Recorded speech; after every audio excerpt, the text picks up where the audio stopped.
Ana Victoria le iba a decir una cosa, Sebas no tiene imagen.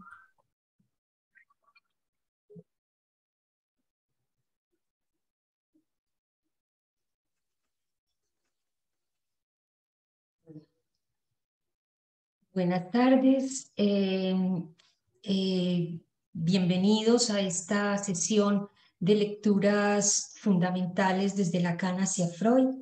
Les doy la bienvenida en nombre del grupo de trabajo compuesto por Marcela Ospina y Sebastián Amador desde Cartagena y Felipe Bedoya y yo misma desde Medellín.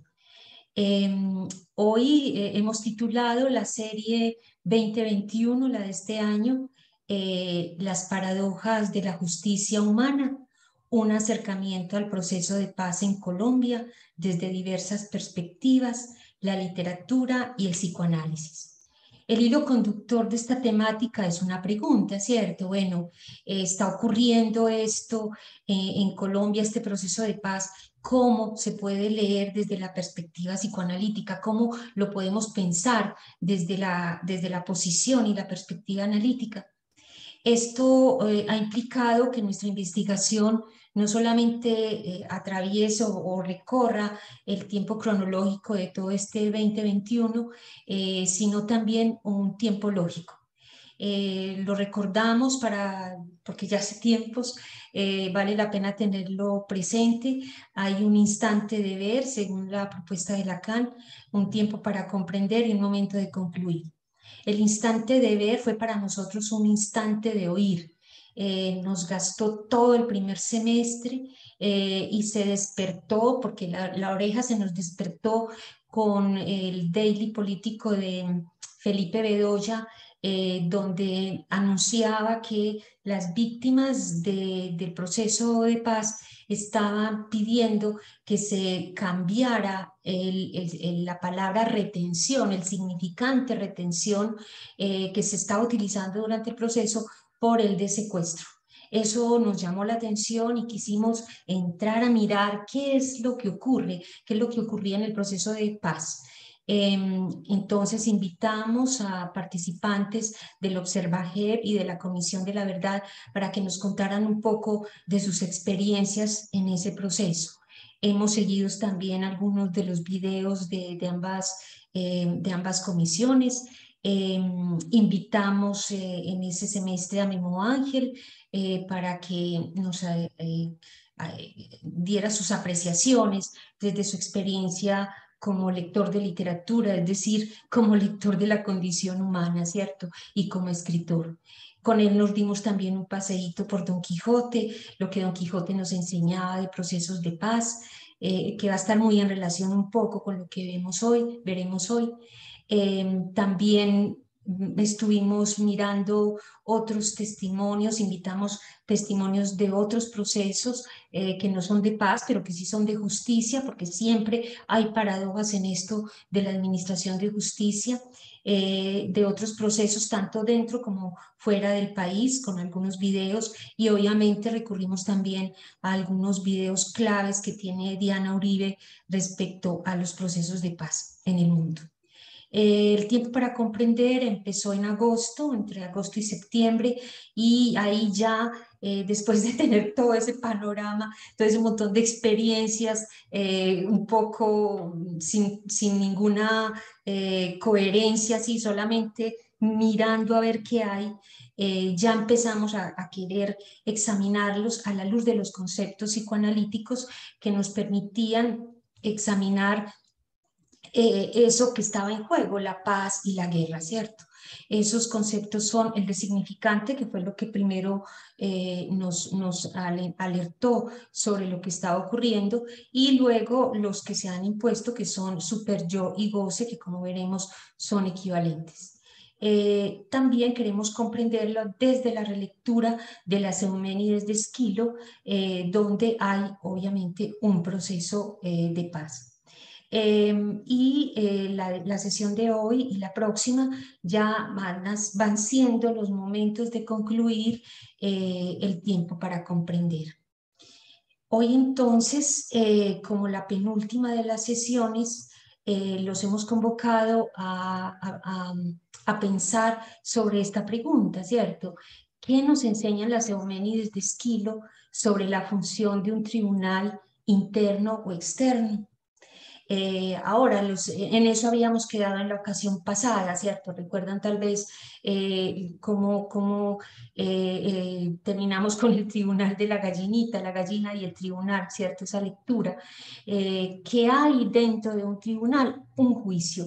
Entonces vamos a mirar con lupa el juicio que nos trae las Euménides, que es el juicio de Orestes. El programa que tenemos para hoy entonces es el siguiente. Primero, un repaso de lo que hemos aprendido en esta relectura de las Euménides, lo que nos han enseñado las Erinias, el superyo real y del tribunal al juicio. En segundo lugar, entraremos a la relectura del juicio de Orestes, una lectura desde el psicoanálisis. Tercero, el tribunal transicional y sus juicios. Luego una conversación, aunque les cuento que ustedes pueden interrumpir en cualquier momento con preguntas, comentarios, cualquier observación que quieran hacer, son libres de interrumpir en cualquier instante de la lectura. Pero al final también habrá un espacio para una conversación más amplia. Y quinto, la invitación para noviembre, la última ya del año. Empiezo entonces con el repaso. ¿Qué nos van enseñando? ¿Qué nos han enseñado las erinias o maldiciones? Porque así también se llaman, se llaman ellas mismas en la obra, erinias o maldiciones en las Euménides de Esquilo, del superyo real y del tribunal al juicio. Cada relectura cada relectura de una parte de las erinias nos han dado pie a la pregunta con la que convocamos la lectura. Entonces, el 28 de agosto nos preguntamos a partir de la lectura de la primera parte, ¿qué nos dicen hoy las erinias de Esquilo sobre la voz y el goce?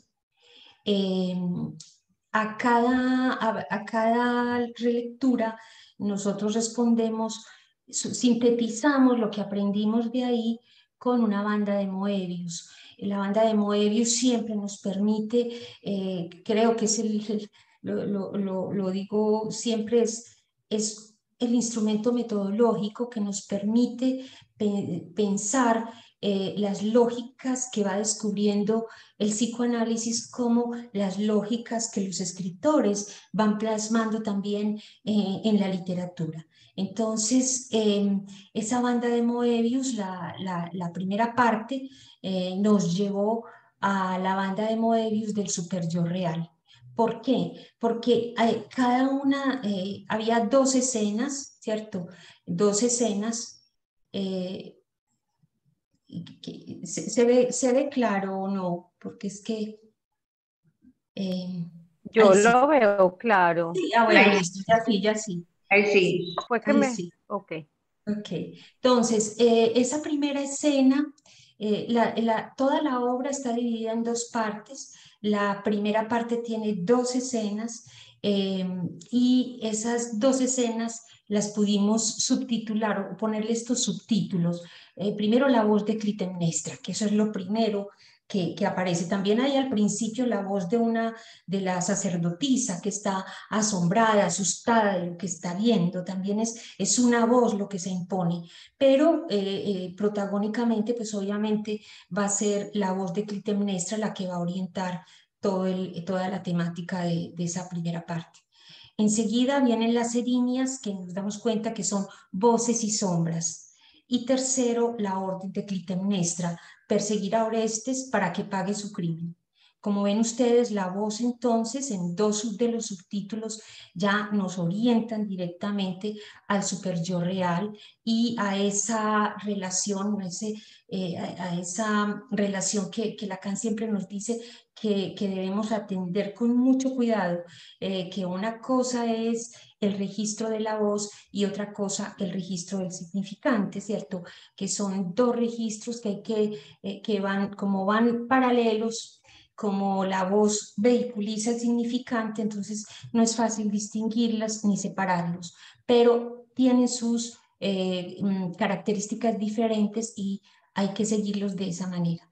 Entonces, esa banda de Moebius, voz significante, pásala, porfa, Marcela, para que la veamos. Es esta es la banda de Moebius del super yo real. Eh, Hay que decir que es también la banda de Moebius de cualquier manifestación articulada, ¿cierto? Solo que cómo se distingue y por qué es la del super yo y no la de, por ejemplo, de quien cuenta un chiste o de quien está quejándose o de quien está en un trabajo analítico, por el tono, ¿cierto? El tono super yoico es inconfundible.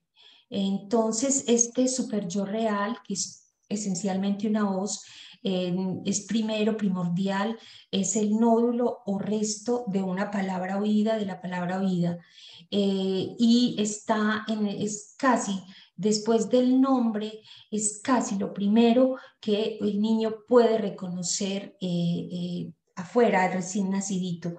Entonces, por eso es nódulo o resto de palabra. Recordamos cuando vimos en agosto lo de las voces, lo que vimos de el caso Robert, ¿cierto? Y ese nódulo de palabra que era el lobo, que para él no significaba nada, solo un resto de palabra oída. Eh, Cuando crecemos ya, esas voces super yoicas nos habitan, no nos damos cuenta, ¿cierto?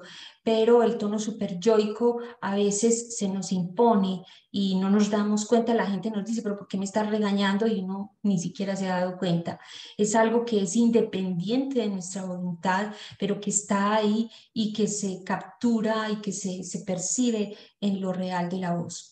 Y del lado significante vimos que entonces pasamos de lo que no significa, de lo que no significa absolutamente nada, como el lobo de Robert, a el no que vimos en las viñetas de Mafalda, tal vez lo recuerdan, y luego ya en la dimensión, en la línea de lo que estamos tratando de pensar, la primera, que es la ley del talión, ojo por ojo, diente por diente, y de ahí el juramento, ¿cierto? Matas a alguien de mi familia, yo juro que me vengo con alguien de la tuya. Entonces, es esto lo primero que nos muestran las erinias, ¿cierto? El orden, algo del orden, pues, de lo que llamamos la venganza, en el orden de la justicia. Devolvete otra vez, porfa, que me faltó decir cómo en la segunda escena los títulos pueden ser Las Eriñas tras Orestes, toda esa persecución, ¿cierto? Que es de la venganza y que no lo deja en paz, él se tapa los oídos, ellas están siempre detrás de él, pero ellas tienen que ir detrás de él porque él va por sugerencia de Apolo donde Atenea.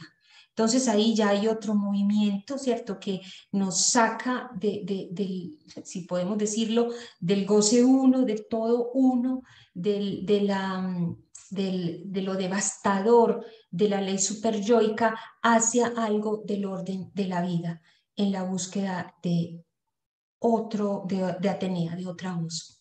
Bueno, luego en septiembre convocamos bajo el título del super yo real al super yo simbólico en las Euménides, que va de ese super yo simbólico, lo que acabamos de ver, ¿cierto? De ese super yo real, que es la voz de Atenea, al otro. Y la respuesta fue un tribunal. Entonces ahí tenemos una banda de Moebius, que es justamente la que implicó el final del movimiento anterior, ¿cierto? Es la banda de Moebius, Venganza o Justicia, ¿cierto? Esa es la banda de Moebius número 2 que tenemos como aprendizaje. Le recuerdo esta parte, ya estamos en la parte segunda, la escena 3, esto aquí con una pregunta, ¿cierto? ¿Cómo ir de la venganza a la justicia? Y entonces en la mediación encontramos estos subtítulos, la mediación de Atenea, que está implicando los gritos de las erinias que ella hace llamados, la demanda de venganza de parte de las erinias, pero la demanda de justicia de parte de Orestes. Y ambos, las dos partes, delegan de todas maneras el poder decisorio a Atenea.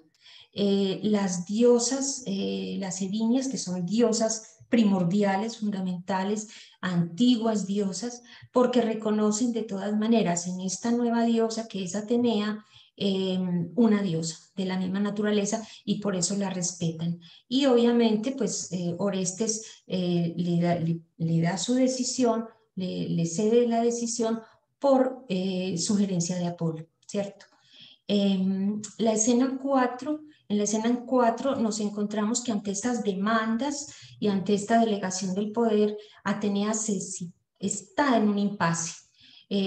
Orestes, el impasse que Orestes le propone es porque ella no puede juzgar, dice, en un crimen cometido bajo intensa cólera, ¿cierto? Ella no está autorizada para hacerlo, no se siente con autoridad para hacerlo, no es porque alguien le ceda la autoridad, sino porque ella no logra poder tenerlo. Además, es una diosa. Y de las erinias, porque ella tiene claro que no tiene soluciones para ellas. Pues si las erinias, diosas pues de la venganza, se quedan, ya sea que se queden o sea que se vayan, en todos los casos es calamidad, es catástrofe. Entonces ella no puede decidir si dejarlas, si escucharlas o no.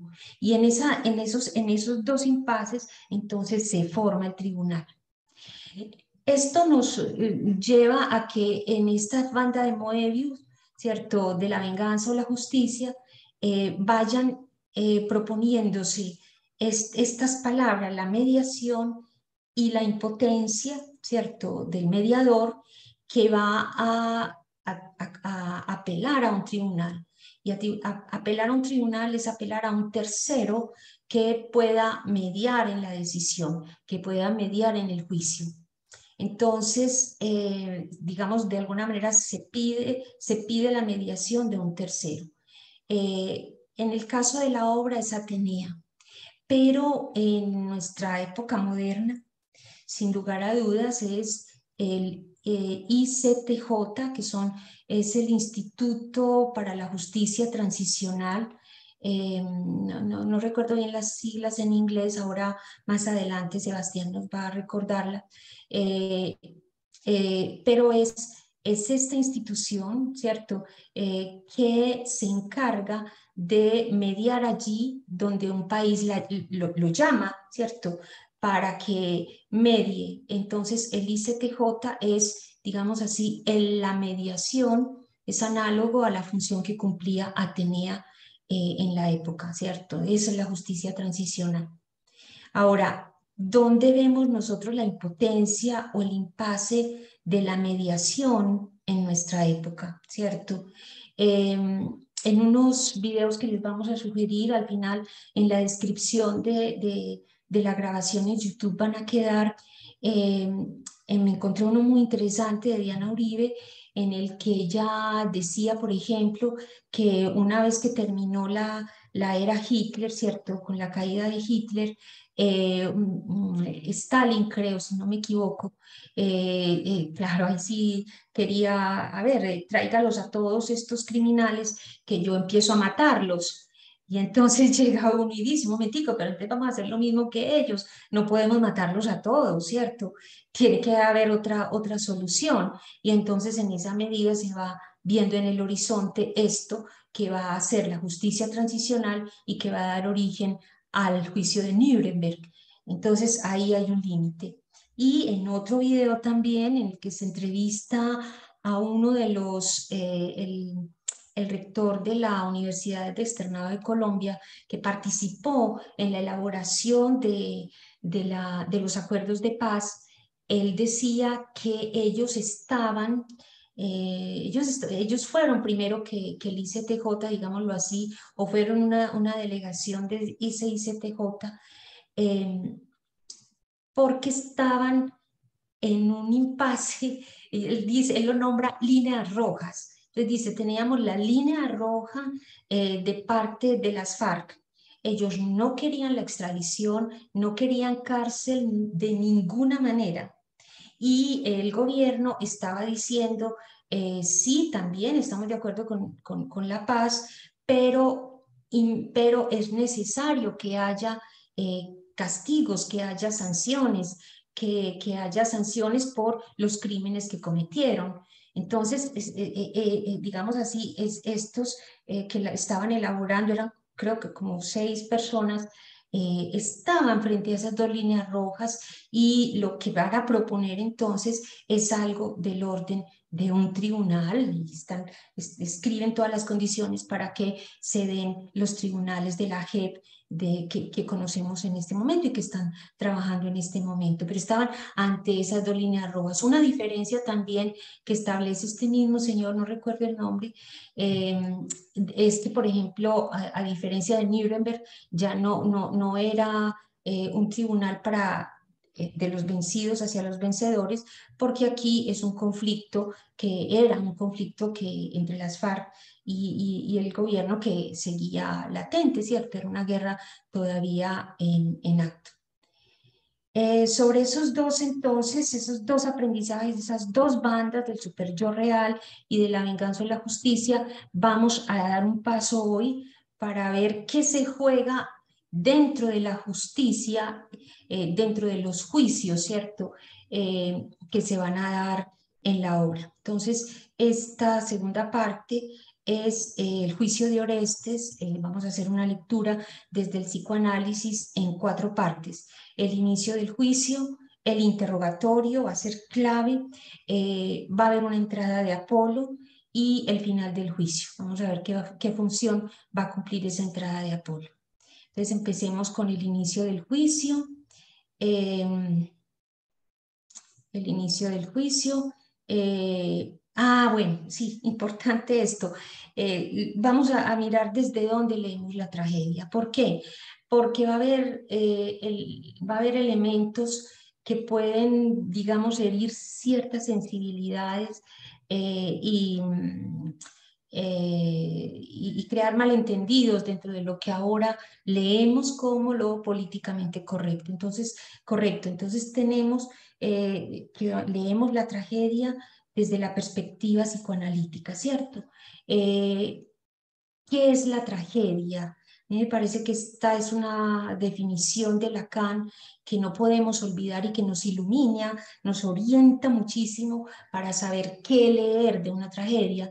Dice, en los tiempos de la gran época del teatro griego, la tragedia representa la relación del hombre con la palabra, en tanto que esta relación lo atrapa en su fatalidad. Ahí está pensando en la pulsión de muerte, en la relación con la pulsión de muerte. Es lo fatal, la muerte. Repito, la tragedia representa la relación del hombre con la palabra, en tanto que esta relación lo atrapa en su fatalidad. Una fatalidad conflictiva porque la cadena que ata al hombre a la ley significante no es la misma en el plano de la familia y en el plano de la comunidad. La esencia de la tragedia es esto. Entonces, quería subrayar eso. Devolvete, por favor, esto. La cadena que ata al hombre a la ley significante. Y es eso de lo que está, a lo que están atadas las erinias, a la cadena significante impuesta por Clitemnestra, y lo mismo Orestes. Es una ley significante la que va a ser la base de cualquier ley que se promulgue, sea la ley del ojo por ojo, diente por diente, que es la más elemental, la más básica, a las otras, todos los otros códigos que nosotros conocemos, los 10 mandamientos o cualquier código judicial de cualquier país. Otro elemento para tener en cuenta cómo leemos, ¿cierto? Es el segundo punto, tener en cuenta que por más tragedia que sea, en todo caso, es una ficción, ¿cierto? Entonces, como obra de ficción, tiene la estructura de toda formación del inconsciente, ¿cierto? Hay un contenido manifiesto, aquí hago referencia al sueño, que es como más claro. Hay un contenido manifiesto, por así decir, que puede interpretarse desde diversas perspectivas, según se lea desde el discurso de la época o lo que llamamos políticamente correcto, desde los fantasmas del sujeto o desde los marcos teóricos de las múltiples disciplinas que se interesan por una obra determinada. Entonces hay muchísimas maneras de leer una obra. Pero en psicoanálisis, por lo menos desde aquí, suspendemos nuestros juicios, cualquier juicio a priori o cualquier fantasma, cualquier discurso, y lo abordamos desde la escucha. Suspendemos nuestro juicio, la escuchamos y hacemos la pregunta: ¿qué nos dice la obra? Es con ese espíritu que empezamos a la relectura, decidimos una obra y la leemos. Tercero, para acceder a su contenido latente entonces, porque está el manifiesto que se presenta a múltiples interpretaciones, está que para acceder a su contenido latente será necesario entonces interpretar, derivar y reconducir lo más extraño, escandaloso, repetitivo o paradójico del texto, ¿cierto? Nosotros tratamos de hacerlo siguiendo sus hilos significantes, como indica Lacan. Un cuarto elemento es que tenemos en cuenta además que como obra de ficción implica una fantasía, pues inserta las cosas del mundo en un nuevo orden que agrada en cualquier época o aún para nosotros. En ese punto implica un placer, pues se trata de la realización de un deseo insatisfecho. También implica una verdad, pues la verdad en psicoanálisis tiene estatuto de ficción y se refiere al registro del deseo en sus desviaciones, perversiones, variaciones, vicisitudes y en su autenticidad también. Implica también un arte poética de la que depende un goce muy específico que Freud pues va a llamar arte poética y que es el goce estético, que depende pues del arte poético y que va a llamar goce estético, en el que está todo, desde el humor hasta lo más horroroso, todos los efectos que produce cuando una obra toca el cuerpo y nos hace llorar, temblar, bueno, todo lo que produce en ello. Quinto, por último, en tanto mito, ¿cierto? Cuando la ficción responde al mito, en tanto mito responde, estas comillas de Freud, responde a los desfigurados relictos de unas fantasías de naciones enteras, a los sueños seculares de la humanidad joven, dice Freud en el tomo 9, el creador literario del fantasé. Humanidad joven, ahí yo entiendo también los niños, ¿cierto? No solamente la historia de la humanidad, sino los niños, porque ellos recuerdan cuando están entre 3, 4 añitos, que son preguntones insaciables, ¿cierto? Algunas de las respuestas que les damos, ellos no tienen la capacidad de entenderlo, hay límites, ¿cierto? No es como querer entender derivadas cuando uno está en quinto de primaria, ¿cierto? En matemáticas es imposible, tiene que haber un recorrido para poder llegar a entender las derivadas. Entonces las preguntas de los niños se abren y cuando no encuentran, o ellos siempre se responden, mejor dicho, a las preguntas que hacen con mitos. Y esos mitos son fantasías, son mezcla de verdad y falsedad, apoyadas siempre en un grano de goce. Sobre esas fantasías se van a edificar luego los síntomas también o las sublimaciones, lo que ese sujeto será en el futuro. Entonces, con eso, con estas advertencias, ¿cierto? Vamos entonces a la lectura del inicio del juicio. En el inicio del juicio encontramos una acotación para la puesta en escena que dice que entran en escena Atenea, seguida de un heraldo y de un nutrido grupo de ciudadanos.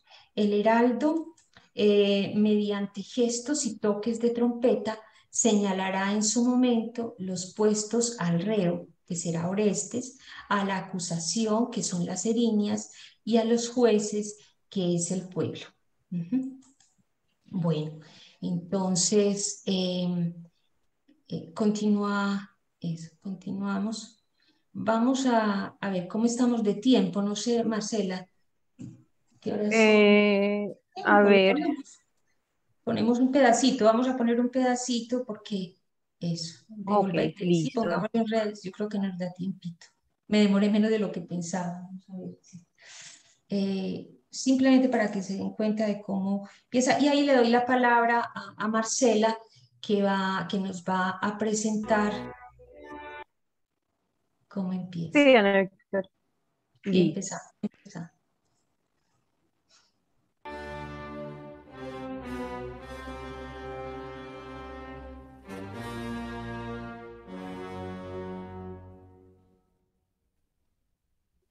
Ejerce tus funciones, heraldo, y contén a la gente, que enseguida la penetrante trompeta tirrénica, llena del aliento mortal, haga oír al pueblo su agudísima voz. Pues mientras se constituye este tribunal, el guardar silencio es una ayuda para que aprendan mis instrucciones, tanto la ciudad, que debe aprenderlas para siempre jamás, como ambas partes, a fin de que se dicte sentencia con rectitud.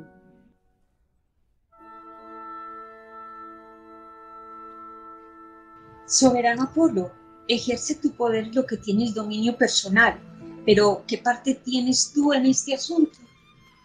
He venido a prestar testimonio, pues, con arreglo a la ley, es este hombre suplicante mío y se ha acogido al hogar de mi templo.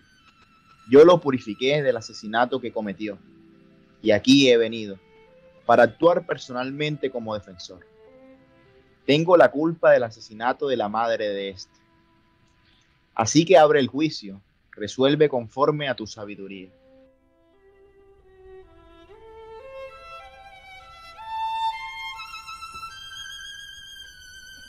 Empiezo el juicio.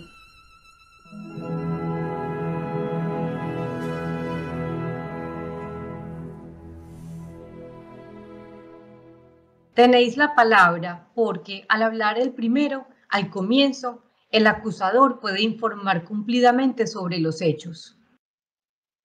Aunque somos muchas, hablaremos con brevedad. Contéstame palabra por palabra cuando te corresponda. Dime, en primer lugar, si mataste a tu madre.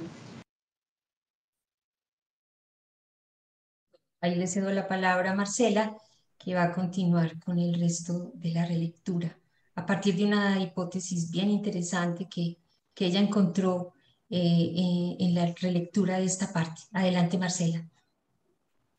Bueno, buenas tardes. Entonces, digamos que en este segundo punto lo planteamos con el nombre del interrogatorio, ¿cierto? El acusador pues sería el corifeo de las erinias y el acusado sería Orestes.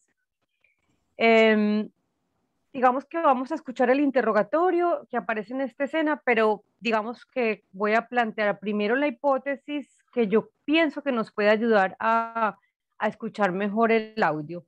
Entonces, ¿qué vamos a encontrar en el interrogatorio que le hacen las erinias a Orestes? Nosotros lo llamamos interrogatorio a esta parte de la escena porque hay una serie de preguntas cruzadas, ¿cierto?, entre las erinias y Orestes. Las erinias, que son la parte acusadora en el juicio, le lanzan a Orestes, el acusado, varias preguntas que lo van invitando a encontrar algo de su verdad. Es decir, lo llevan como a preguntarse sobre él mismo y el acto cometido.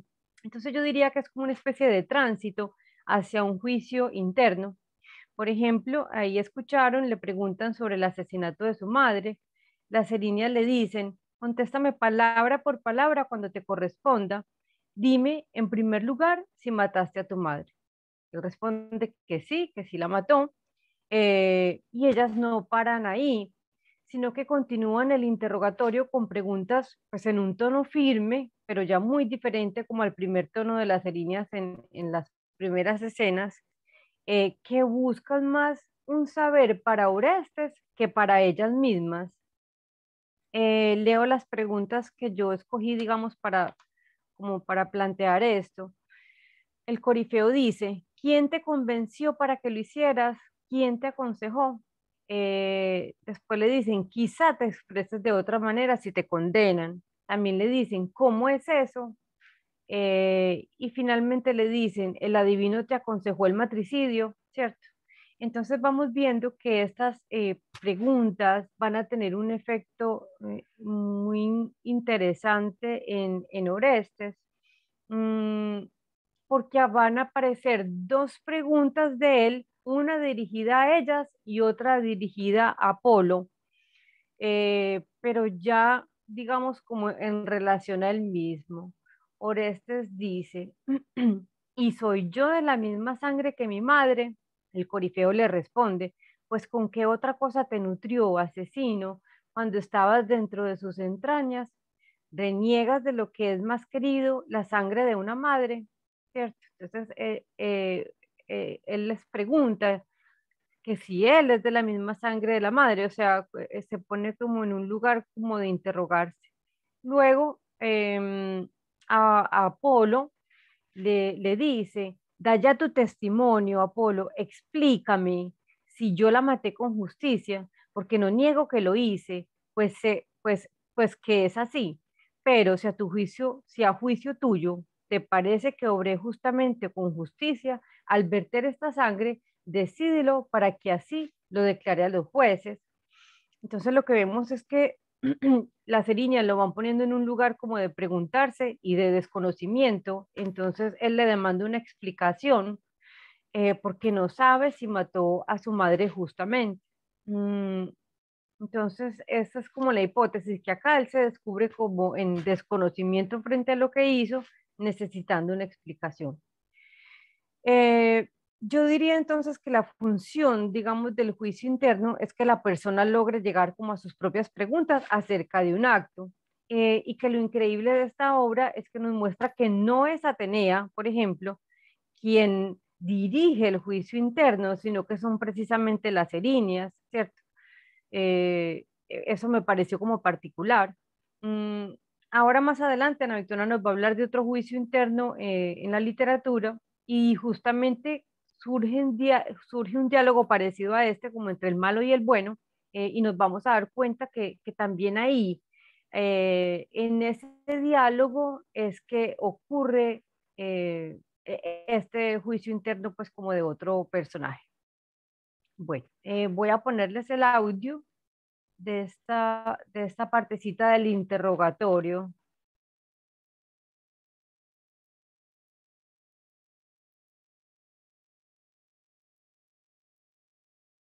La maté, no es posible negarlo.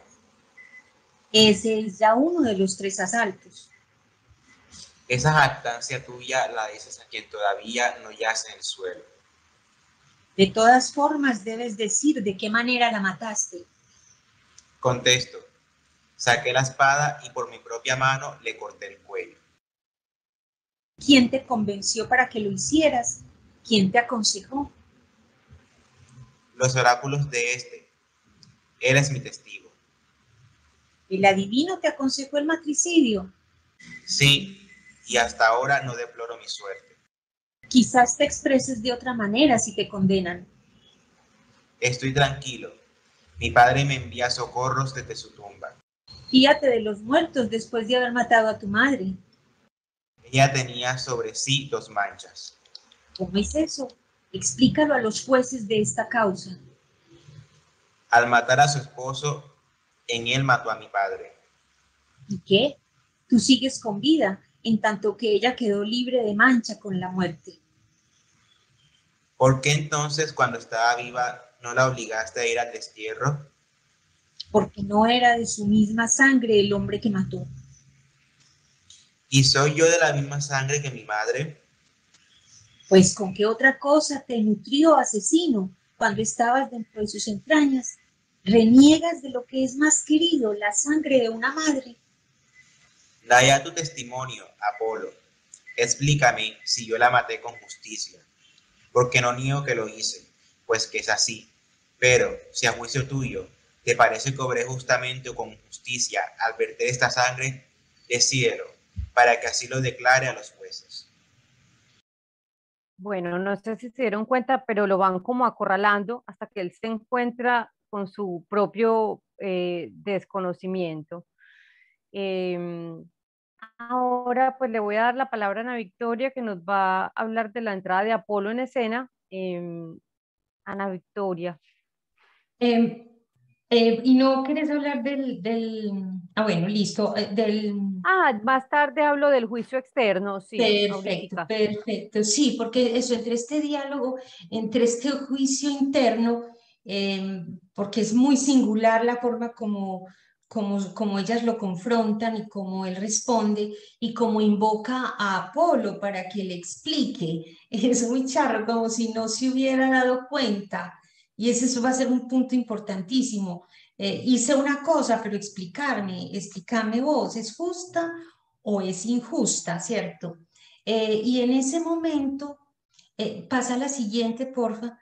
Es muy charro porque Apolo entra, ¿cierto? Son las cosas curiosas que llama la atención en literatura. Apolo entra, no, más adelante, Esta. no, la siguiente, el texto, cuando responde. Y no se dirige a em, él. No, un momentico, esta. no, antes, cuando es el primer texto, antes. Eso dice, Apolo entra y dice, hablaré para vosotros. Este alto tribunal que Atenea ha instituido, la mató justamente. Fíjense ese detalle, que es bien extraño. O sea, Orestes invoca a Apolo, explícame si la maté justa o injustamente. Él entra y no se dirige a Orestes, sino que se dirige a los jueces, al tribunal, y da su juicio, su sentencia. La mató justamente, ¿cierto? Bueno, y ahí dice de dónde se autoriza, ¿cierto? Que es un adivino y que no va a mentir y que lo que él dice, él no dice nada que no le haya ordenado Zeus o que Zeus no le haya inspirado, el padre de los dioses olímpicos, a los que ellas, las erinias, también van a someterse.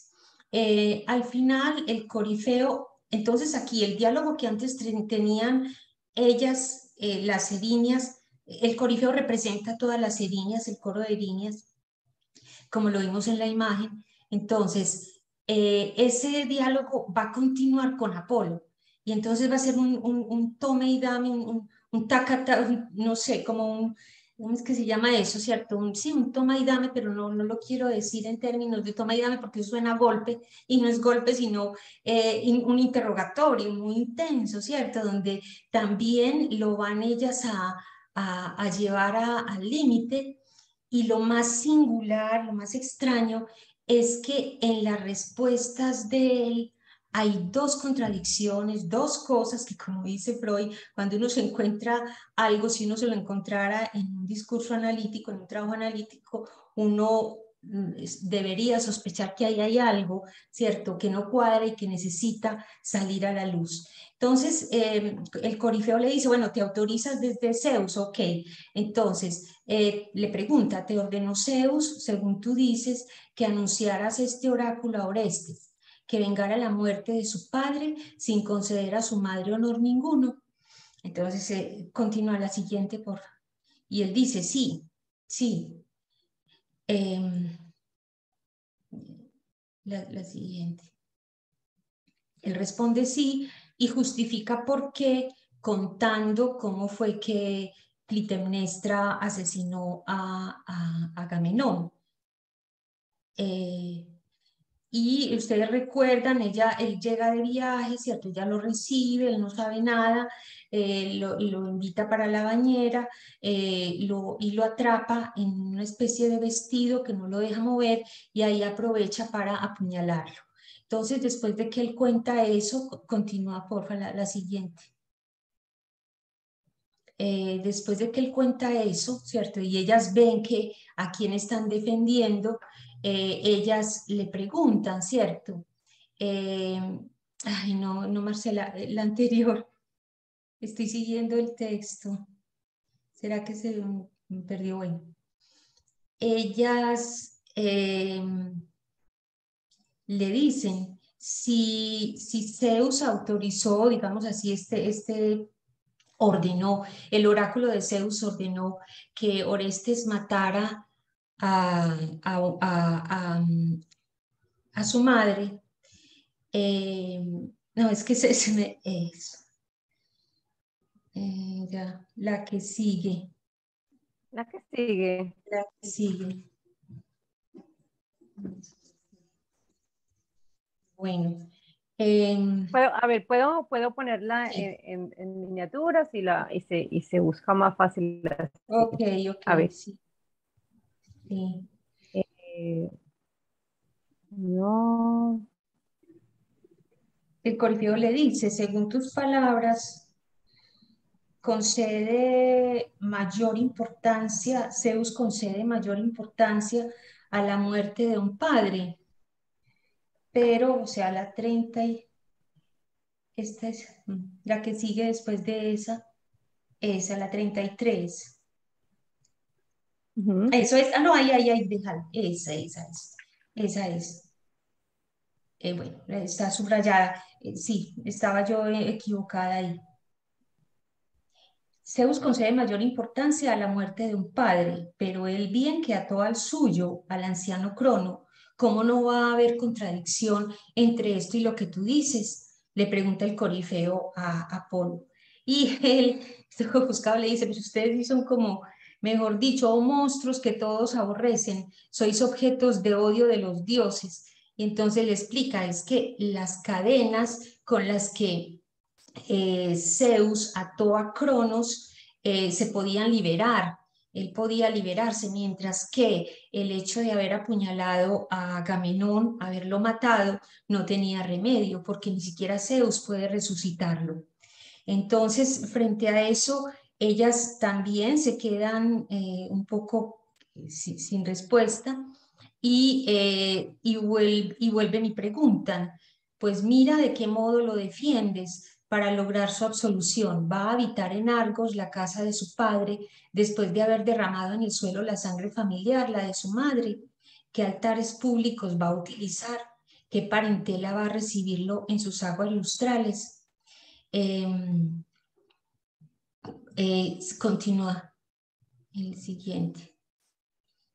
Y él contesta, también a esto voy a contestar y entérate de que tengo razón. Esto es muy duro, dice, y suena muy raro a nuestra época, pero tiene una contradicción que vamos a ver cómo puede interpretarse. Dice, no es la que llaman madre la que engendra al hijo, sino que es solo la nodriza del embrión recién sembrado. Engendra el que fecunda, mientras que ella conserva el brote sin que por ello dejen de ser extraños entre sí, con tal de que no se lo malogre una deidad. Voy a darte una prueba de este acerto. Puede haber padre sin que haya madre. Y uno dice, ¿qué? ¿Pero qué está diciendo este señor, por Dios? Y seguimos. Cerca hay un ejemplo, y ahí se aclara, la hija de Zeus olímpico, Atenea. No se crió en las tinieblas de un vientre, pero es un retoño cual ninguna diosa podría parir. Ninguna diosa podría parir a Atenea. Tal vez recuerden algunos la historia, ¿cierto? En esa genealogía vale la pena tenerlo en cuenta. El padre de todos los dioses, la mitología griega se lee en tres niveles, ¿cierto? Los dioses primordiales, los de la naturaleza. Gea es la primera, ¿cierto? Es la que marca el límite dentro del caos y digamos así, simbólicamente diríamos, está Urano, el cielo que la cubre, ¿cierto? Entonces, este Urano está muy contento, pero hay un oráculo que le dice que uno de sus hijos lo va a destronar. Para evitar que no lo destronen, entonces impide que sus hijos nazcan. Y ella, Gea, logra rescatar al último, a Cronos, le cuenta de las crueldades de su padre, de lo que está pensando, y le da una hoz. Ustedes recuerdan eso, ¿cierto? Le da la hoz, y en el momento en que Urano viene a estar con ella, Cronos aparece y lo castra. De esa castración es justamente de donde van a nacer las erinias. Las gotas de sangre que caen en la arena van a dar origen a las erinias. Y el semen va a caer a la espuma del mar, y de ahí van a ser Afrodita. El caso es que a Cronos va a ser el que gobierna, ¿cierto? Destronó a Urano. Y a Cronos le dicen lo mismo, va a tener un hijo y lo va a destronar, y él aplica otra, devora a sus hijos. El tiempo, Cronos, el tiempo, obviamente va a devorarse a los hijos. Nosotros sabemos que no es que se los devore, ¿cierto? Es una metáfora, y así hay que leerla. Es una metáfora que va a implicar que el tiempo todo lo devora, absolutamente todo, y por eso está en relación con la muerte. Sin embargo, obviamente, él está con Rea es la compañera de él, y ella salva al último de sus hijos, que es Zeus. Lo da, pues ustedes conocen la historia, a criar a la cabra maltea, creo que es así, y al centauro Quirón, que lo cría. Y cuando se da la ocasión, va a aliarse con sus tíos que están bajo la tierra, y va a haber la famosa guerra de titanes, en la que ellos van a tener un lugar. Zeus les da un lugar a los titanes, y ata a Cronos, y de alguna manera lo destrona también, lo destituye. Entonces, ¿qué significa esto metafóricamente? Zeus representa el único Dios que puede vencer a la muerte. ¿De qué manera? A la muerte corporal, la muerte física, ¿cierto? Entonces, ¿cómo? Zeus representa el espíritu humano, el mejor saber y hacer del espíritu humano. Por eso las primeras de sus hijas son las musas, que guardan todo esto, lo más valioso que el ser humano puede hacer a nivel artístico, a nivel de la investigación, de la historia, y muy especialmente de la palabra, ¿cierto? Entonces, en ese sentido, a Zeus también le dijeron que una hija lo iba a destronar, y resulta que esta hija es Atenea, pero ella no lo destrona. Ella es hija de Metis, la prudencia, y de él. Él la concibe, él se traga a Metis, se la come, entre comillas, y se hace prudente de alguna manera, y lo que va a dar a luz a Atenea, como ustedes saben, por un intenso dolor de cabeza, y él llama a Vulcano para que le corte la cabeza y le saque el dolor que tiene, y resulta que ese dolor tiene esta Atenea, que es una mujer con armas de varón, para indicar que la sabiduría no es patrimonio ni de los hombres ni de las mujeres, sino del ser humano. Entonces, es esa la metáfora que está, digamos, tejida en esta respuesta. Entonces, por eso debemos interpretar, leer, releer, interpretar, derivar, reconducir, ver dónde están las cosas que no cuadran, los eslabones que no cuadran, y completarlos con aquellos que son. Entonces, por eso cuando dice, no es, voy a darte una prueba de que no se necesita madre, y ella es Atenea, es en ese sentido, que ella es hija de la palabra, ¿cierto? Pasa a la siguiente para que veamos las interpretaciones que les propongo de estas dos paradojas que me llaman la atención, que se den justo en este momento. con la intervención de Apolo. Entonces, la respuesta 1 de Apolo: no es lo mismo atar a un padre que matarlo. Las cadenas podrían soltarse, pero cuando hay un crimen de sangre no hay resurrección posible. Entonces, ¿de qué está hablando? Entonces, ubiquemos. Y aquí, real, simbólico e imaginario, los registros de Lacan nos sirven muchísimo. Por eso él dice, uno se embolata si se orienta por ahí. Entonces, ¿quién es el padre real? Agamenón, ¿cierto? Agamenón es el padre real que ha sido asesinado, lo pongo en azul, es el padre asesinado. Tengo a Zeus, que es el padre simbólico, sin lugar a dudas, que representa la palabra. Y entre los dos padres, el simbólico y el real, tenemos a Cronos, que es el titán, que es el imaginario, digámoslo así, de alguna forma. Y es el padre atado, ¿cierto?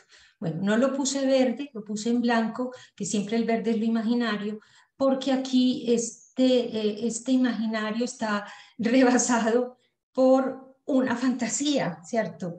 Y es el hecho de que Apolo dice que Zeus es un padre paridor, o sea, no nos dice que sí, que el padre es el que engendra, que la madre recibe, que la madre ha sido fecundada y que guarda el huevo. Muy bien, ok. Pero luego dice que nadie hubiera podido, que ninguna mujer hubiera podido dar nacimiento a Atenea. Entonces lo pone como un padre paridor y eso ya nos saca del asunto, pero nos enlaza con la otra respuesta que no tiene ningún sentido, ¿cierto? Como no tiene ningún sentido padre paridor, a no ser que nosotros lo... hacerle a la siguiente, porfa, lo remitamos a las preguntas infantiles, ¿cierto? Cuando el niño todavía no tiene claro, es un misterio lo del nacimiento, él no logra entender y piensa en algún momento, ustedes lo pueden leer en las teorías sexuales infantiles, hay un momento en que el niño cree que también el padre puede tener un hijo, ¿cierto? No logra ver cuál es la función del padre en el orden de la fecundación y entonces lo imagina porque piensa que basta comer algo para quedar en embarazo. Bueno, padre y madre comen. Bueno, la respuesta 2 de Apolo es justamente no es la que llaman madre la que engendra al hijo, ¿cierto? Sino que solo la nodriza del embrión recién sembrado. Bueno, seguí la siguiente para explicar la interpretación. Entonces, continúa, ¿sí? Ya digo, es la diosa de la sabiduría de la palabra. Voy a darte de que puede haber padre sin que haya madre, padre de la palabra. Y exacto, Esto más entonces aquí, adelantico. no es esta. Entonces aquí tenemos una banda de Moebius, ¿cierto?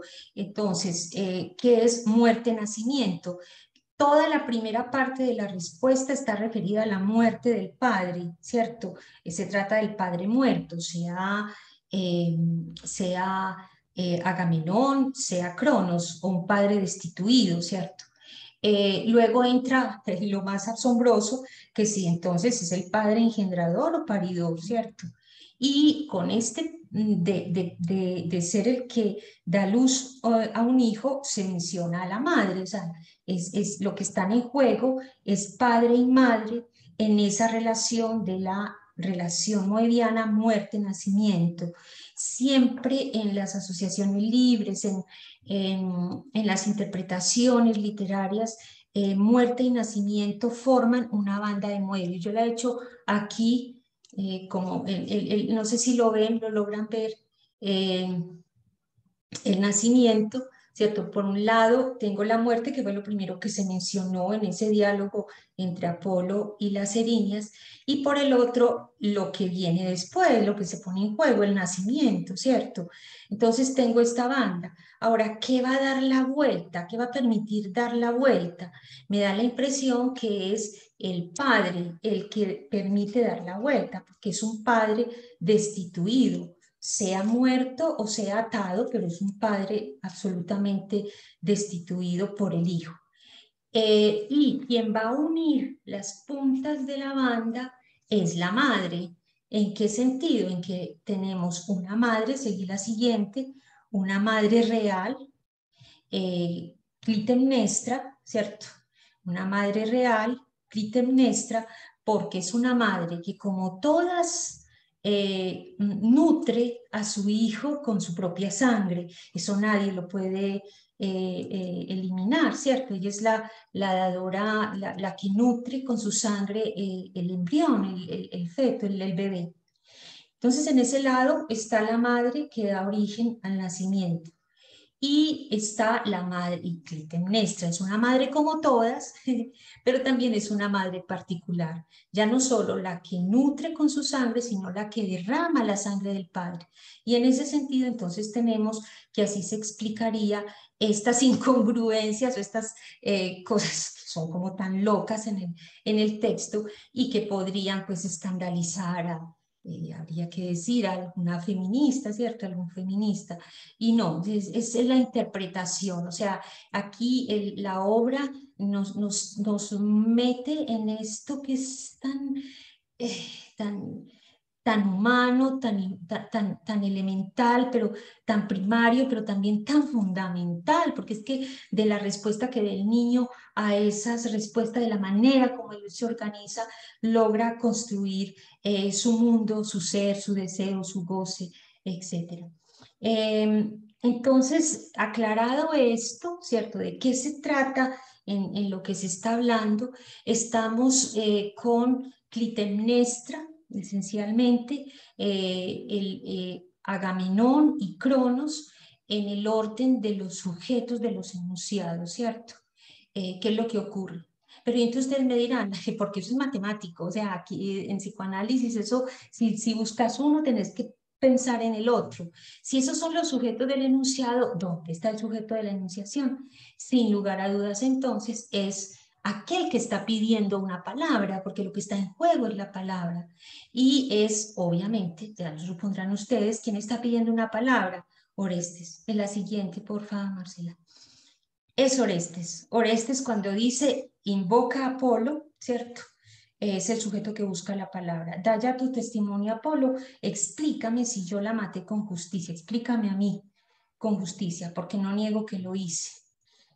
Pues que es así, pero si a juicio tuyo te parece que obré justamente o con injusticia al verter esta sangre, decídelo para que así lo declare yo. Miren qué belleza, para que así lo declare yo. Explícame a mí para que así lo declare yo a los jueces. Y ya vimos que quien lo declara es el mismo Apolo. Es una belleza, eso parece entre el juicio interno del que venía Orestes con las erinias, a esta transición tan extraña de este Apolo que llega. Uno diría que entre el juicio interno y el externo, que ya enseguida nos va a explicar Marcela, se sitúa este juicio que éxtimo, podríamos decir. Explícame a mí para que yo lo declare, y finalmente el que declara es Apolo.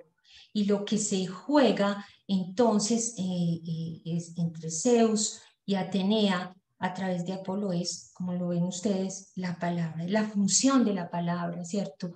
Cómo pasa de la venganza al juicio a través de la posibilidad de la palabra que da el tribunal.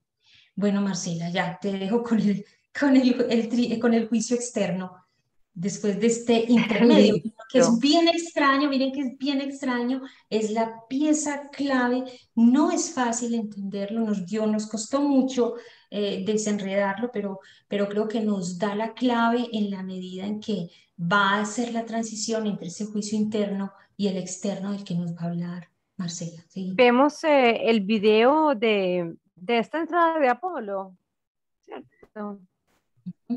Lo pongo, la parte Eh, del video. Cuando dice, seguí, no, habla del, del juicio O externo. sigo derecho. Eso, Listo, sí. perfecto. Bueno, voy, digamos, simplemente como a dar tres partes como del juicio final, ¿cierto? Y después ya llego a la hipótesis. El final del juicio, sí, yo diría que uno lo puede, pues, como sintetizar en tres partecitas. Eh, Cuando las partes, o sea, Orestes, las Erinias y también, perdón, ahí me equivoqué, y también Atenea están como satisfechas con lo que han dicho, o sea, cuando terminan de decir, de preguntar, de responder. Luego, cuando Atenea hace hermanos al respeto y al miedo para disuadir a la gente de cometer injusticia.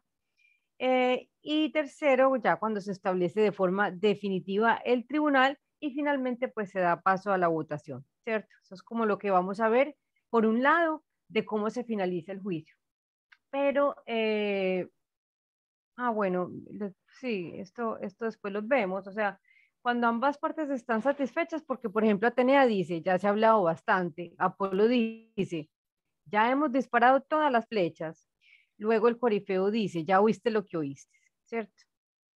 Em, Después dice Atenea que el respeto de los ciudadanos y su hermano el miedo los disuadirá de cometer injusticia, ¿cierto? Y el tercer punto lo marco Perdón, a aquí los jueces, cuando, perdón, Marcela, a sí, los jueces, exacto.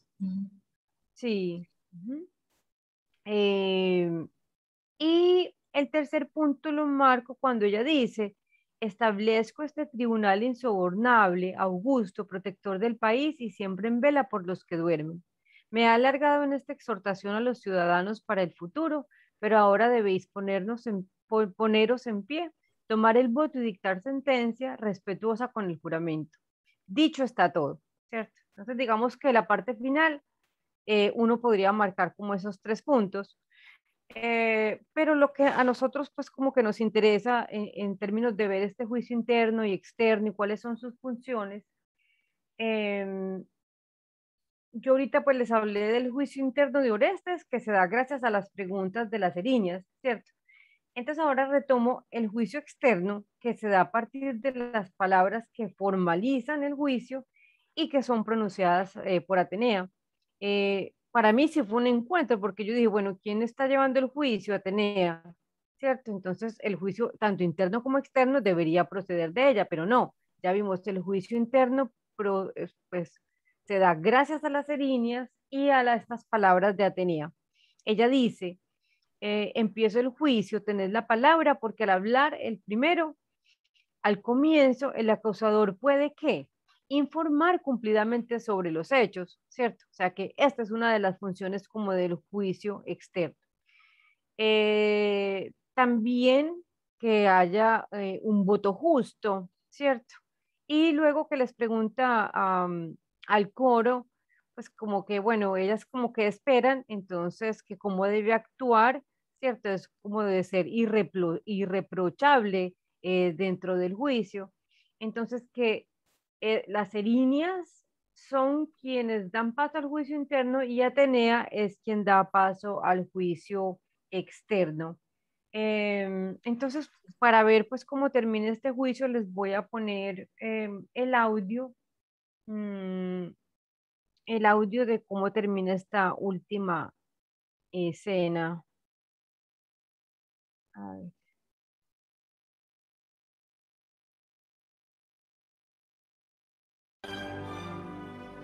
Ordeno que estos emitan un voto justo, de acuerdo con su parecer, porque ya se ha hablado bastante.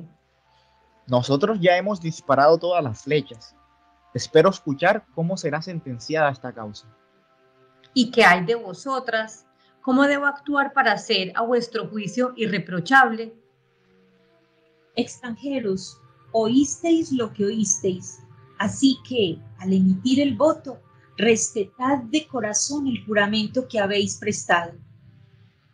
Escuchad ya mi ley, pueblo de Ática, en el momento de dictar sentencia en el primer proceso por sangre vertida. En lo sucesivo y para siempre, el pueblo de Egeo contará con este tribunal para sus jueces. Esta colina de Ares, sede y campamento de las Amazonas, cuando vinieron en son de guerra por odio a Teseo. Frente a nuestra ciudad levantaron entonces una ciudad nueva y un alto muro frente a nuestras murallas. Aquí ofrendaban sacrificios a Ares, de donde reciben su nombre la roca y colina de Ares. Aquí el respeto de los ciudadanos y su hermano el miedo los disuadirá de cometer injusticia tanto de día como de noche, mientras que los propios ciudadanos no hagan innovaciones en las leyes. Porque si contaminas el agua clara con turbias corrientes y fango, jamás hallarás que beber. Aconsejo a los ciudadanos que respeten con reverencia lo que no constituya ni anarquía ni despotismo, y que no expulsen de la ciudad del todo el temor, pues ¿qué mortal es justo si no ha temido a nada? En cambio, si con temor sentís como es justo ese respeto, en ello tendréis un baluarte que vendrá a ser la salvación del país y de la ciudad, como ningún otro pueblo puede tenerlo, ni entre los escitas, ni en las regiones de Pélope. Establezco este tribunal insobornable, augusto, protector del país y siempre en vela por los que duermen. Me he alargado en esta exhortación a los ciudadanos para el futuro, pero ahora debéis poneros en pie, tomar el voto y dictar sentencia, respetuosos con el juramento. Dicho está todo. Bueno, esa es pues esta escena 3 de la segunda parte.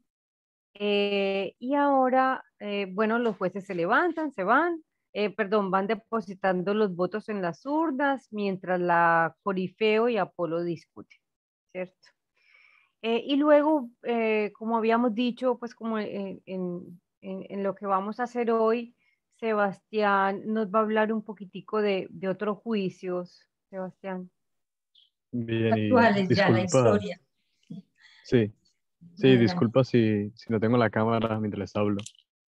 Hoy particularmente hay dificultades con el internet. Ya para la próxima esperaremos mejor suerte. Pero bien, la definición formal ahora de justicia transicional, de lo que hemos estado hablando y ahora vamos a ver cómo en la historia, es un conjunto de medidas judiciales y políticas utilizadas como reparación por las violaciones masivas de derechos humanos.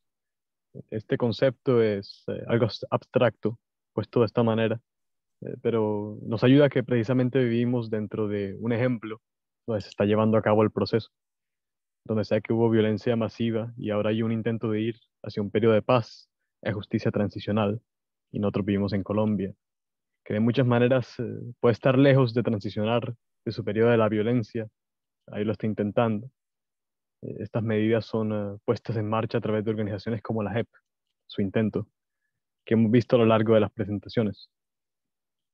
Ahora, el origen de la justicia transicional no está en Colombia.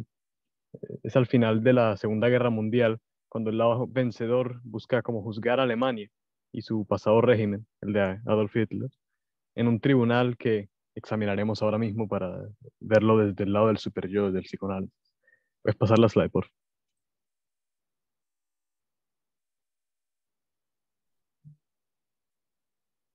Bien, los juicios de Nuremberg.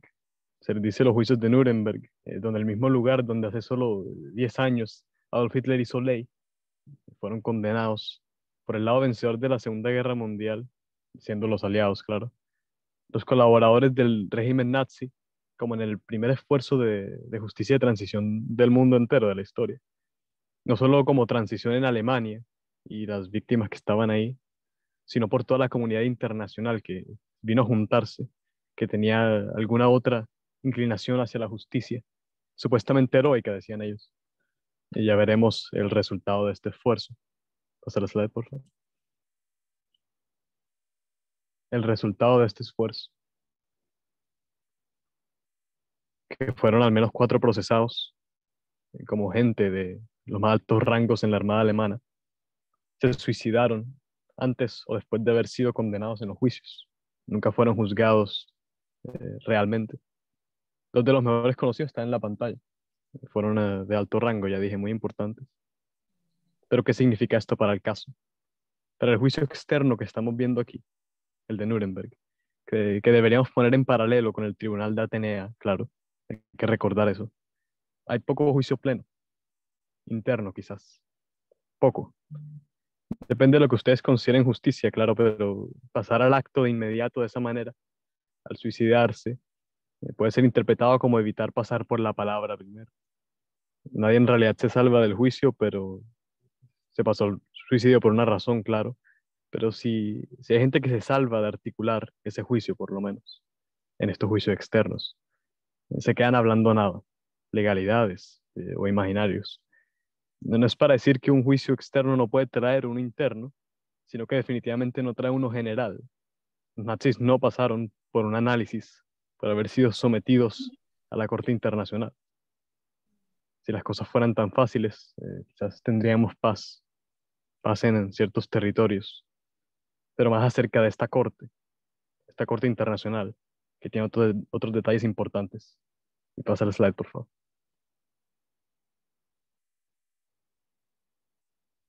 Ya veremos que en una carta para el presidente de los Estados Unidos, dedicada acerca de este tribunal, se dice: han hecho o están haciendo algunas de las mismas cosas por las que están procesando a los alemanes, hablando de los aliados.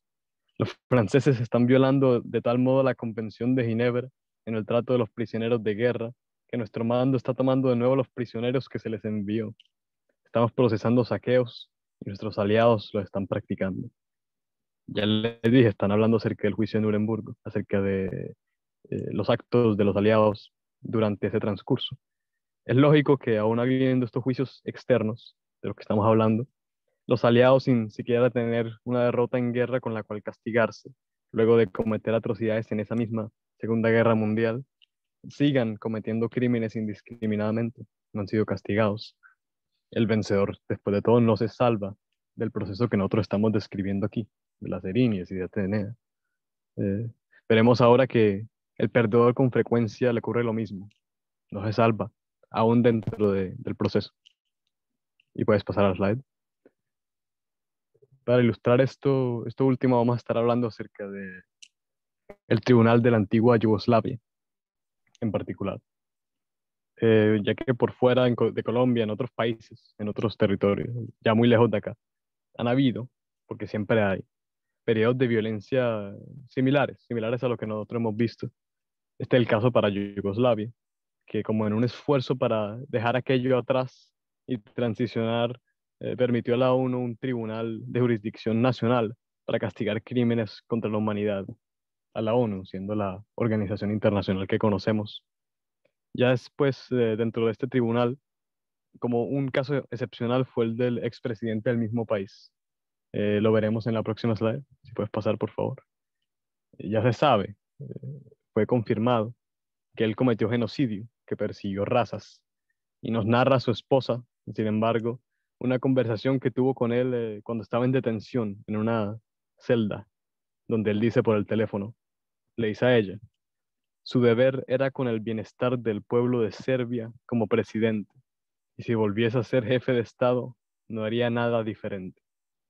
Claro, no nos vamos a meter ahora mismo en el caso específico del señor como paciente. Tal vez habrá dicho otras cosas además, pero tomando solamente esta frase que se promulgó en una prisión, como les dije, para criminales de guerra, donde en las celdas lo que había era suicidios, como en Nuremberg, como vimos antes. La cuestión es algo grave, la cuestión de los juicios externos. Este hombre en particular murió de causas naturales antes de ser sentenciado, por ejemplo. Pero ya habiendo mencionado con estos dos tribunales todos los obstáculos de los juicios externos, quienes ya nos damos cuenta están más bien compuestos por unos pocos juicios internos que son realmente efectivos. Orestes en el Tribunal de Atenea, quizás. Podemos hablar acerca de cómo en Colombia aún este mecanismo de la justicia tradicional falla en solamente su grandioso objetivo como lo proclama, logrando algunas cosas en el camino, algunas cosas más pequeñas. Pasa la slide, por favor. Y entonces nos metemos al tema de la justicia transicional en Colombia. Digamos que le debemos este caso número 1 del que vamos a hablar a la JEP, una de estas instituciones de la que hemos estado hablando toda la presentación, como ya dije, donde una víctima de prostitución sistemática, de la que hacía la FARC, Mariluz Henao, es entrevistada para que nos cuente sus experiencias. En específico, ella está hablando acerca de cómo la FARC entraba en territorios del país y traficaba mujeres, las controlaba, las distribuía. se le hace la pregunta, ¿cómo impactaría el país que se dijera la verdad en cuanto a esta distribución de mujeres? Ella nos responde, dos frases: donde haya habido incursión de la FARC y prostitución, donde haya habido control de ellos, debería haber una verdad de ellos. Y yo no entiendo, si tienen la verdad, ¿por qué se quieren quedar con ella? De pronto no la dirán porque es muy dura. Dice esto después de una pausa, donde estaba pensando. Por cosas políticas, no sé, pienso yo. O tal vez porque se les ha exigido mucho. Recuerden bien, les pido, lo que dice esta señora. Y veamos rápidamente el caso 3, ya después de este, pasando la slide, donde varias víctimas, el tema es, donde varias víctimas de ejecuciones extrajudiciales realizadas no solamente por el ejército colombiano, sino por los paramilitares y estos grupos armados, nos están hablando. Y una señora en específico, una madre llamada Luz Palacios, dice esta frase: en estos momentos, nosotras, o sea, todas las madres, todas estamos enfermas, todas estamos mal. Vamos solas, solamente con Dios. A estas dos mujeres que hemos visto en el caso 1 y 3, Mari y Luz, se les está poniendo a hablar. No hay que olvidar que dentro de las víctimas, en los juicios externos, se está realizando un juicio interno también, no solamente por quienes les hicieron daño, sino por sí mismas. Se están juzgando a ellas y a otros. Para la gente que practica clínica aquí, que esté presente, les preguntaría cuántas veces han escuchado frases similares de pacientes, como las que les he mostrado aquí. Esto no es para decir que la JEP llevará como a víctimas y victimarios a un análisis, tampoco.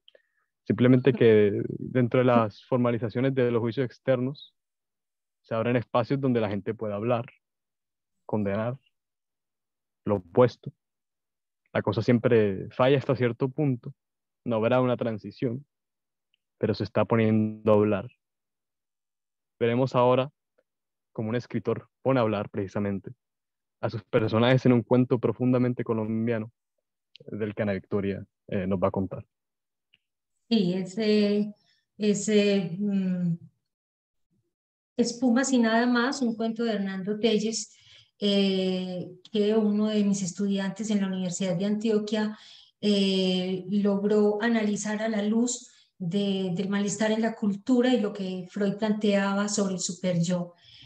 Tal vez algunos han escuchado, conocen el cuento, lo vamos a poner también como referencia en la descripción.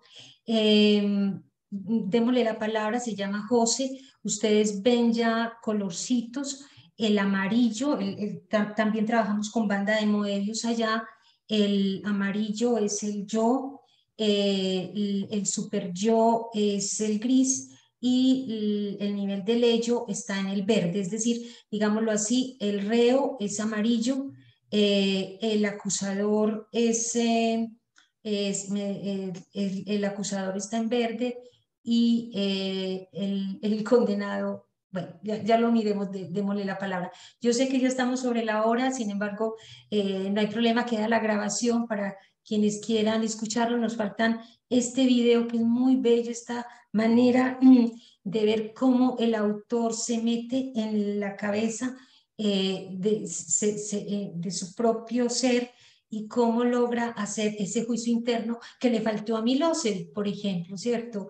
Que no pudo tener Hitler tampoco, pero que algunos otros sí. Y uno sobre ya no en la ficción, sino en lo real de un proceso en Somalia donde uno de los verdugos se arrepiente y lo que dice, ¿cierto? Como que es con lo que vamos a ir terminando, dónde quedan las erinias en este proceso, ¿cierto? Estos juicios internos, externos con las erinias. Entonces, adelante, Marcela. Él va a coger el cuento en media res, es decir, donde está lo nuclear del juicio. Los poros podían abrirse diminutos y soltar una perla de sangre. Un buen barbero como yo finca su orgullo en que eso no ocurra ni. Perdón, lo puse grandecito para que se pueda de pronto leer, pero se demora un poquitico más. Ambiente. Se y este trata de era un un cliente de barbero, se calidad. trata de un ¿A barbero, es un cuántos de los barbero. nuestros había ordenado matar? Volverlo a poner, ¿A cuántos de los nuestros había ordenado que los volverlo. mutilaran? Mejor no pensarlo. Ujú. Una barba crespa. Los poros podían abrirse diminutos y soltar una perla de sangre. Un buen barbero como yo finca su orgullo en que eso no ocurra a ningún cliente. Y este era un cliente de calidad. ¿A cuántos de los nuestros había ordenado matar? ¿A cuántos de los nuestros había ordenado que los mutilaran? Mejor no pensarlo. Torres no sabía que yo era un enemigo. No lo sabía él ni lo sabían los demás. Se trataba de un secreto entre muy pocos, precisamente para que yo pudiese informar a los revolucionarios de lo que Torres estaba haciendo en el pueblo y de lo que proyectaba hacer cada vez que emprendía una excursión para cazar revolucionarios.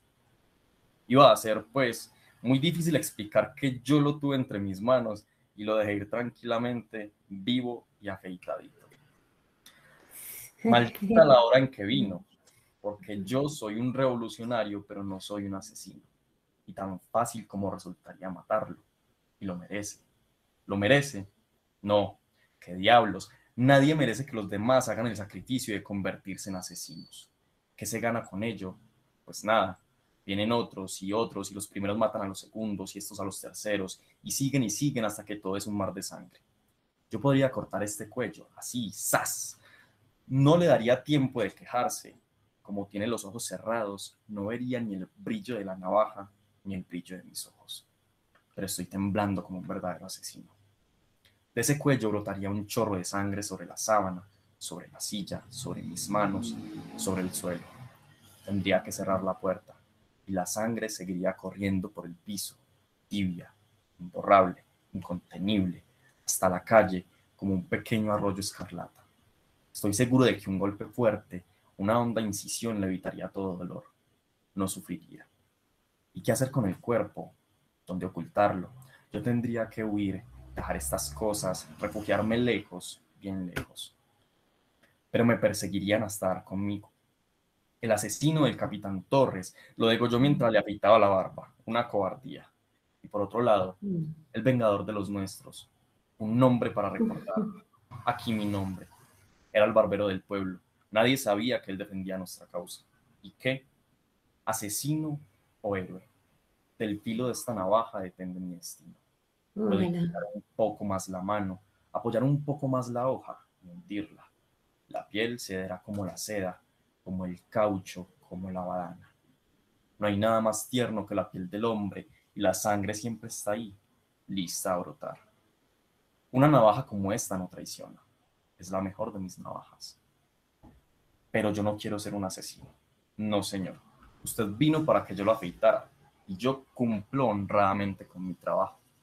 No quiero mancharme de sangre, de espuma y nada más. Usted es un verdugo y yo no soy más que un barbero. Y cada cual en su puesto. Eso es, cada cual en su puesto.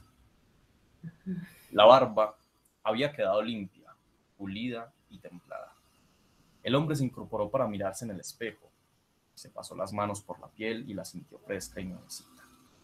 Gracias, dijo, y empezó a caminar hacia la puerta. En el umbral se detuvo un segundo y volviéndose me dijo: me habían dicho que usted me mataría. Vine para comprobarlo, pero matar no es fácil. Yo sé por qué se lo digo. Y siguió calle abajo. Bueno, entonces, por ejemplo, acá, o sea, acá en este relato vemos, Sí. o sea, vemos todo el tiempo esa lucha. O sea, yo soy un revolucionario, sí soy un revolucionario, no soy no soy un asesino, estoy temblando como un verdadero asesino. Y vemos como esas consideraciones morales que le impone el super yo, lo va controlando, y como esos impulsos también de deseo de llevar a cabo pues su instinto de agresividad que vemos pues como en este resaltado en verde. Vemos otros dos colores que son el rojo y el azul, pues ahorita vamos a ver por qué. Por ejemplo, esta pregunta pues es la que digamos pues concreta esa banda de Moebius, cuando él se pregunta asesino o héroe, ¿qué voy a hacer? Y entonces ahí pues en esas consideraciones es cuando decide y pues simplemente lo afeita bien afeitadito. Bueno, entonces los hallazgos. Tenemos que pues en el monólogo efectivamente vemos pues como esa lucha interna del barbero que corresponde a la tensión entre esos tres conceptos psicoanalíticos: super yo, yo y ello. Bueno, vemos que pues al final como simplemente afeita bien al capitán, lo deja ir. Vemos que lo que pasa es que el super yo triunfa en esa lucha y el barbero no pasa al acto. Entonces, pues en los términos de Freud, pues esa guarnición militar en la ciudad conquistada, pues digamos, tuvo como buenos efectos. O sea, lo que voy a decir adelante, la cultura triunfa efectivamente con el barbero. Entonces, en el Capitán Torres existe el sentimiento de culpa del que habla Freud pues, en el libro, porque pues, vemos que al final él, aunque sabía y el barbero creía que no sabía, por eso esa tensión y ese a Torres no sabía, está de rojo, al final vemos que Torres sí sabía. Pues entonces lo que hace Torres es con ese sentimiento de culpa ir a enfrentar al barbero, ¿cierto? Y decirle, matar no es fácil, yo sé por qué se lo digo. Bueno, acá pues también vemos como algo que nos habíamos encontrado en el creador literario y el fantaseo, y es que en las novelas psicológicas el héroe está escindido en yo espaciales. Casi que podemos ver actitudes de héroe en el Capitán Torres, por eso mismo de que enfrenta, es valiente, y enfrenta como su sentimiento de culpa. Y pues también en el barbero, que tiene como esa lucha interna y pues digamos en últimas tiene también deseos y los enfrenta de ciertas maneras. Aunque digamos al final no pasa al acto y entonces le queda como vedada esa posibilidad de héroe. Bueno, entonces... Sí, Está como como se dan cargando, cuenta, o lo pero dejamos ahí. ahí terminó. Yo creo que es muy importante esto. Bueno, no sé si se logró captar, pero esa lucha interna y cómo lo que planteaba José diciendo a partir de lo que dice Freud en la novela psicológica, ¿cierto? Cuando se entra en la introspección, los dos personajes forman uno. Y aquí el yo está dividido, ¿cierto? El sujeto de la enunciación está dividido, del enunciado está dividido entre el acusador, las voces que dirían es un asesino, o las voces que lo alabarían diciendo sería un héroe, pero él logra situarse como sujeto y tomar una decisión entre las voces de los dos bandos, por decirlo de alguna manera. Es un poco el Orestes que invoca a Apolo para que él pueda decir definitivamente si él es culpable o no. Y aquí pues hay un juicio con anticipación.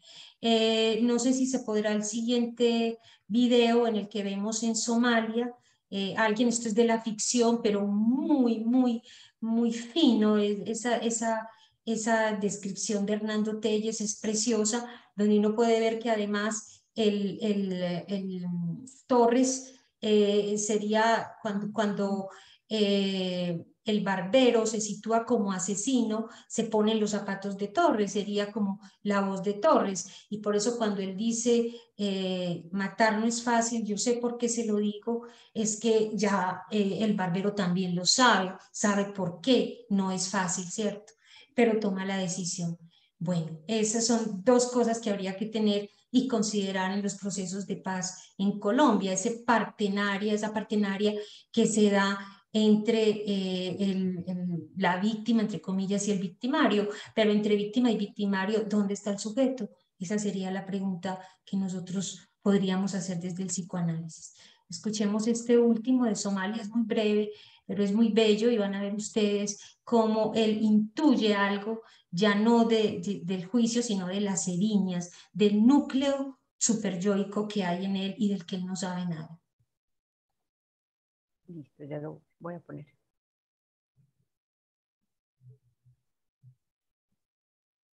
Estos hombres formaban parte de una máquina homicida que aterrorizaba a la población somalí. Pero hoy piden perdón. En estas instalaciones de Jubaland viven 86 jóvenes que pertenecían a uno de los grupos extremistas islamistas más peligrosos del mundo. Los excombatientes, en su mayoría hombres de entre 24 y 29 años, han sido amnistiados y piden una segunda oportunidad. Por su seguridad y protección hemos ocultado su identidad. Los llamaremos Isa y Ahmed. Isa tenía apenas 15 años cuando se sumó a las milicias, hace un lustro. Al principio la gente se une por una causa religiosa. Ellos dicen que promueven la religión, pero solo es un disfraz. En realidad están matando a inocentes sin motivo. Ahmed se unió a Al-Sabad a los 16 años. Le tomó 8 años huir de las milicias. Con sus ataques también mataban a musulmanes. Cuando vi a mi gente morir, decidí escapar.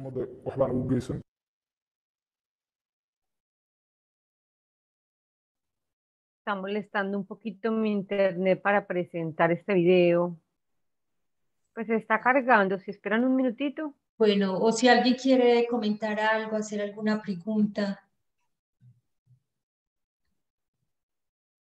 Aló, sí. Hola, a ver. Si alguien puede hacer un comentario mientras que sigue. Sobre todo, bueno, por lo menos si carga la parte principal donde Sí. donde se hace la pregunta, donde se hace la pregunta y donde vemos nuevamente eso, que son las erinias las que provocan ese preguntarse. Pero bueno, ¿alguno de ustedes tiene algún comentario, una pregunta? Yo lo que quería decir, Ana Victoria, es que pues con esa relectura que hicimos de las líneas, sí se da uno cuenta como de unas vueltas muy particulares, o sea, de los lugares que van ocupando las líneas a lo largo pues como de las escenas, y eso sí, me provocó como sorpresa. Yo dije, es muy impresionante que las líneas primero aparezcan como con ese tono de voz y después casi como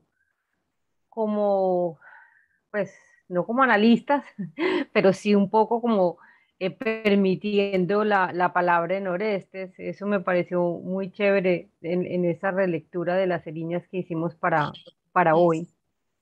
Pero ¿por qué, Marcela? Porque ellas llegan gritando y Atenea interpreta esos gritos como un llamado y les da la posibilidad de la palabra.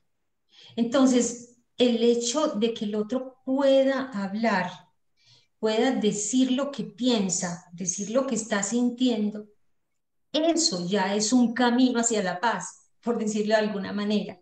Ese camino hacia la palabra.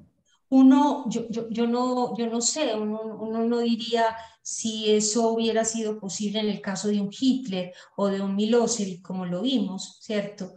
Pero cuando se da esa posibilidad de escuchar a mí no me gustan los términos víctima y victimario, es más bien, ese es el marco fantasmático desde donde lo leemos en general y donde el discurso actual lo mira, pero si retomo el término, habría que escuchar al victimario. Si no se escucha al victimario, porque el victimario también es un ser sujeto al significante y no se da cuenta de ello. Entonces, eso es lo que nos va mostrando ese cambio de tono en las líneas, la posibilidad de interrogar, cómo, porque que son voces. El tono de Clitemnestra era el que les habitaba, pero cuando llegan donde Atenea es ella la que los, el tono cambia, el tono de Atenea no condena, el tono de Atenea pregunta.